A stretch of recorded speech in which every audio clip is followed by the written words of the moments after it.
嚟到重慶旅程最後一日，今日去到內地火紅女星田曦薇嘅鄉下銅梁。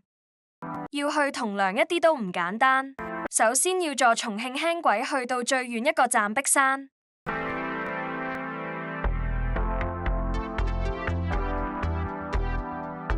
重慶唔係一線城市，但佢都有雲巴。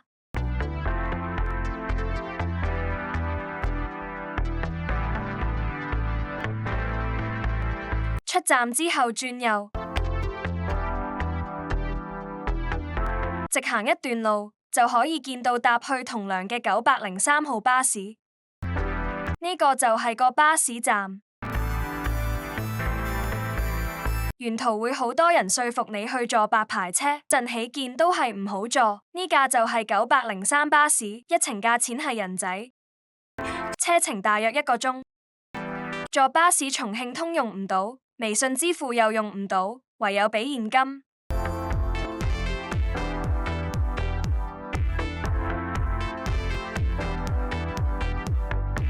開始進入銅梁嘅範圍啦。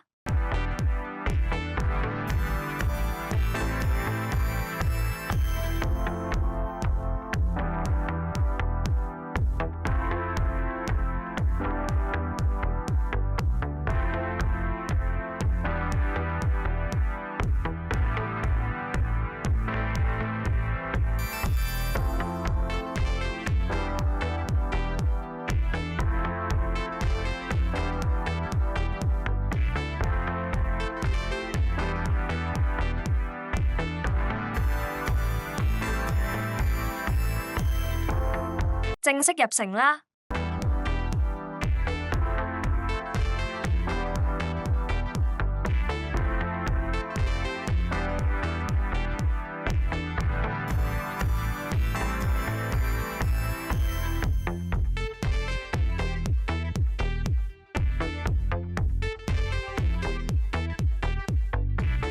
到咗啦，呢度就係銅梁。銅梁市內都幾多嘢行，但今日首站係距離銅梁大約9個字車程嘅安居古城。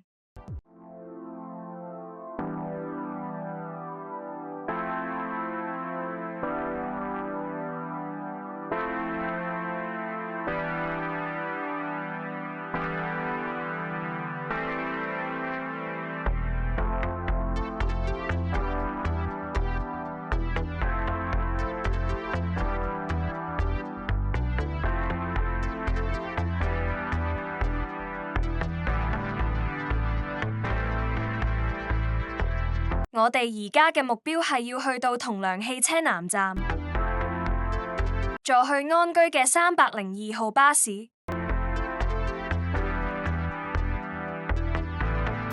佢呢個站有埋跨省大巴，但安居呢啲短線就唔使窗口買，直接上車俾就可以了。Lucky 啱啱趕到班巴士，如果唔係要等成半個鐘。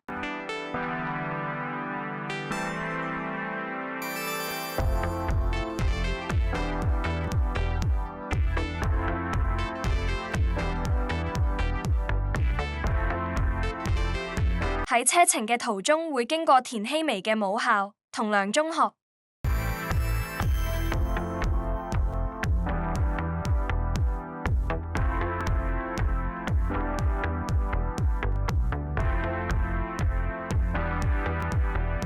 途中都係山穿山。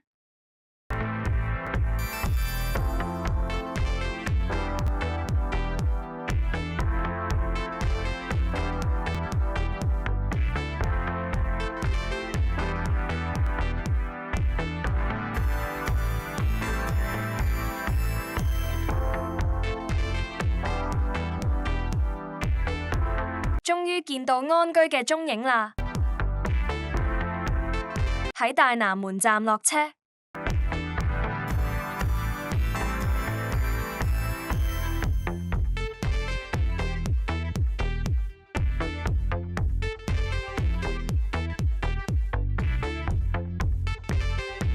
晨早出門都未食嘢，街上面揾咗間麵館食早餐。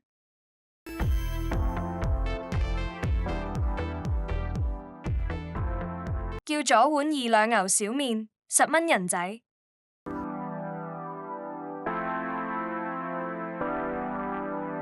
對面有間豆花，但就冇事啦。開始進入安居古城啦。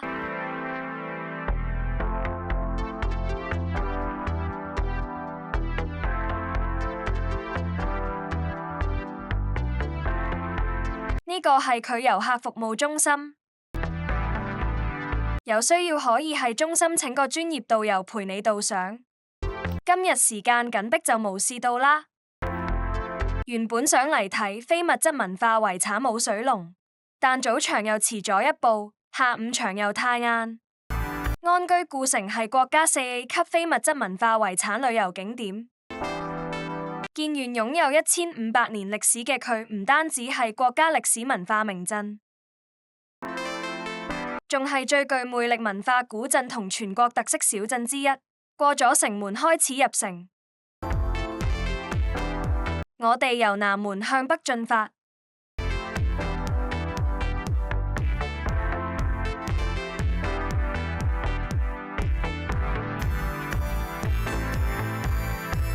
我諗個位置都真係幾偏遠，所以都冇乜人。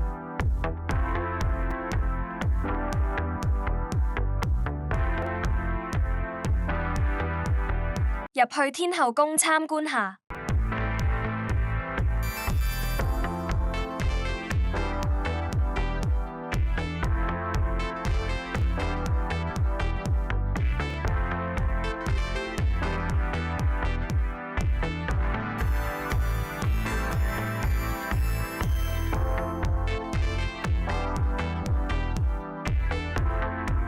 隔籬有個湖廣會館，要收費入場15蚊人仔。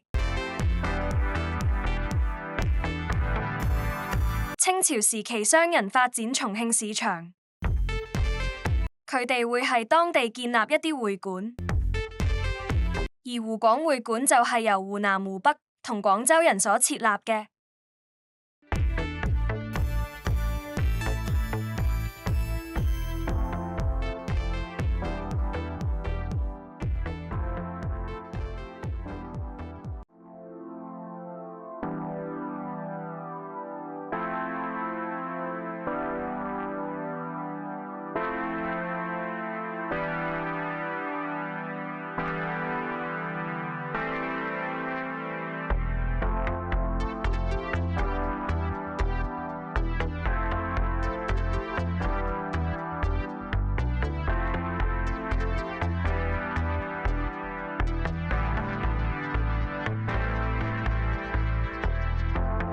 繼續周圍行下。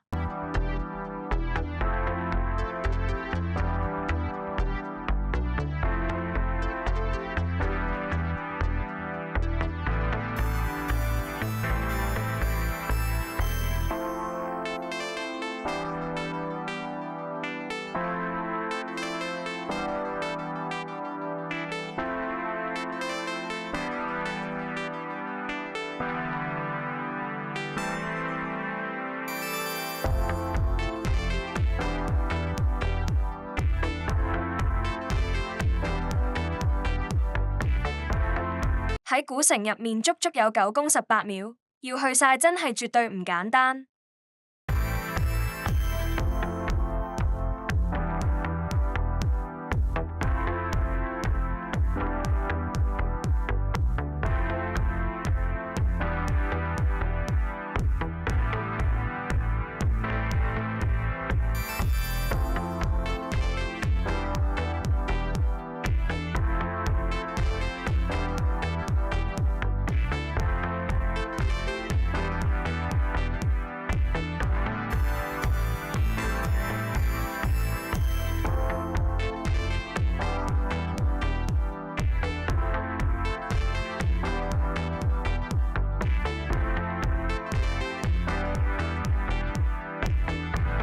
呢度火鍋店都有，酒店又有。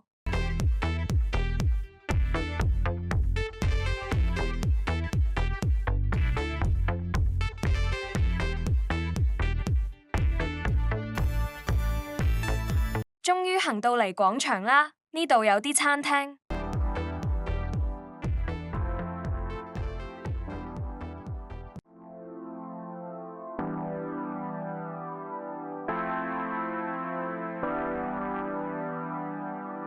呢條係重慶市文物會龍橋，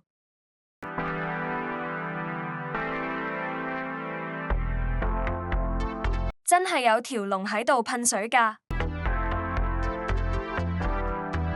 過橋對面睇下，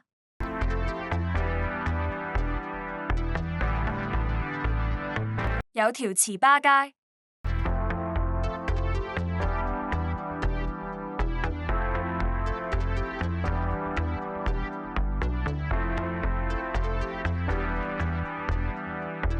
試咗呢間周糍粑，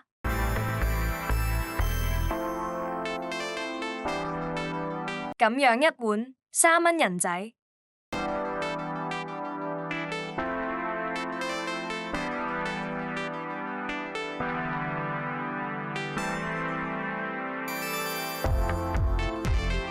望住流水食真係特別寫意。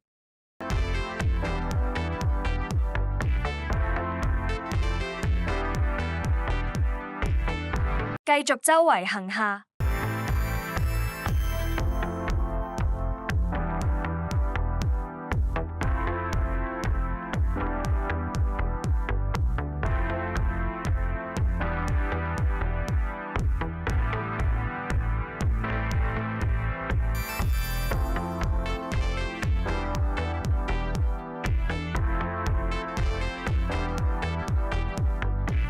呢度有家燕子。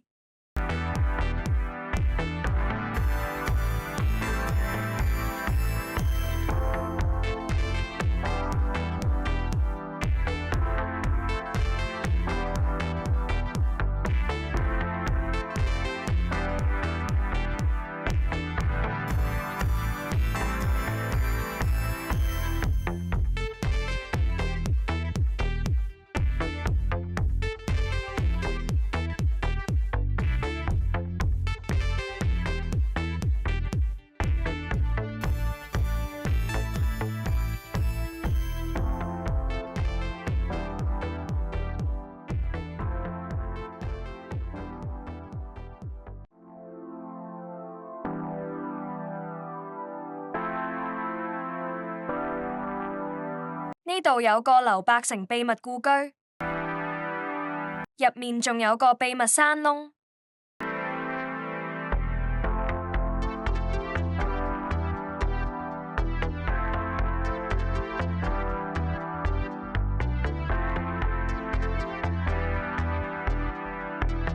出返嚟大街，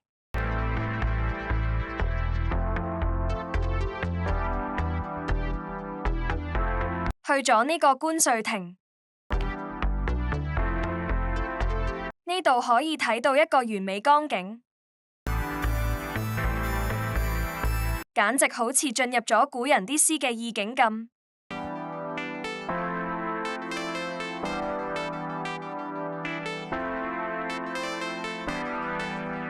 亭入面係咖啡，買咗杯嘢飲下。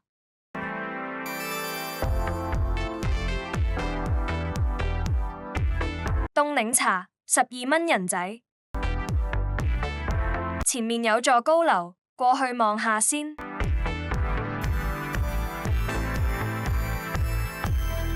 呢個係景區嘅北口，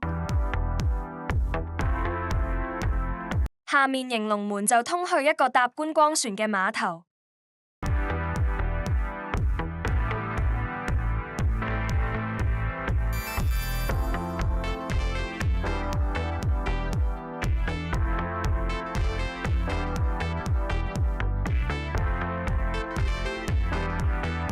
呢座塔係玉皇樓，係玉皇大帝嘅基地。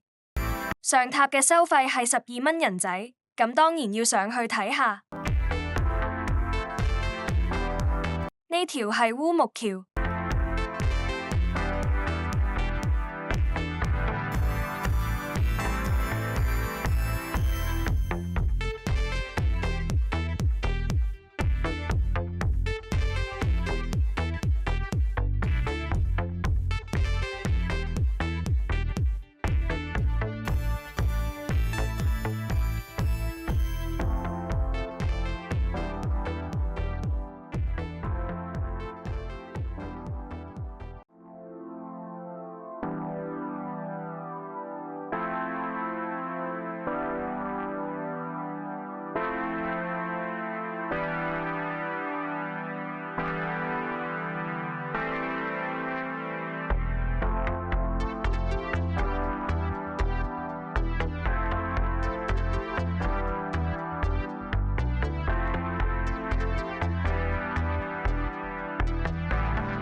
終於上到頂啦！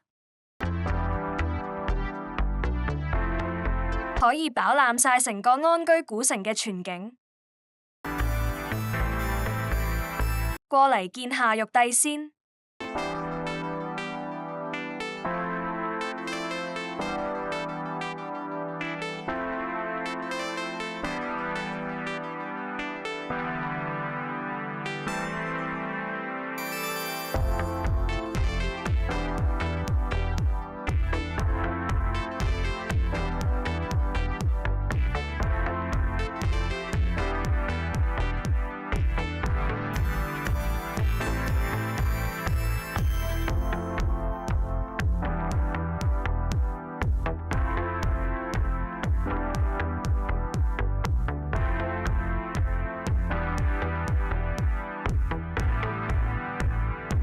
落返嚟啦！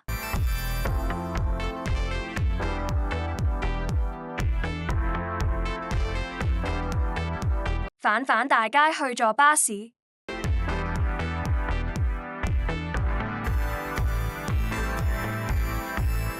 嚟到烏木橋站，走咗班車要等成半個鐘。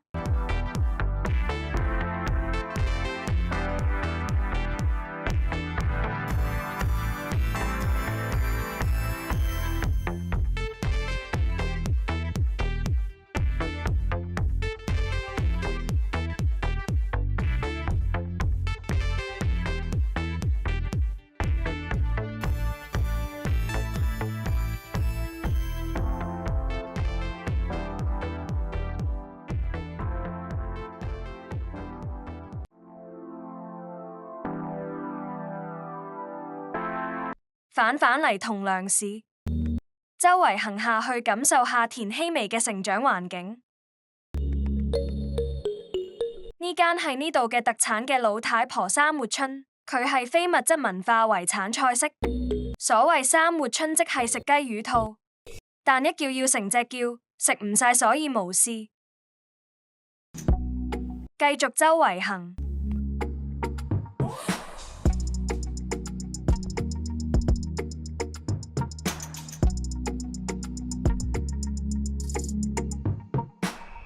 嚟到明月廣場，呢度好多街坊喺度活動。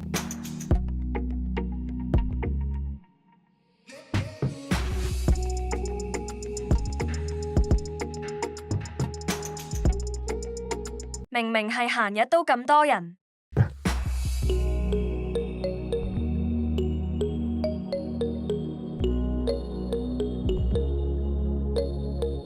呢度仲有大戲睇。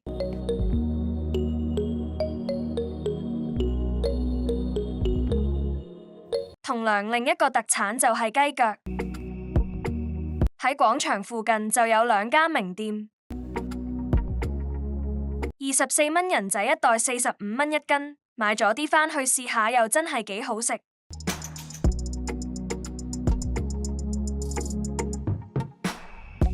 同良農產品市場。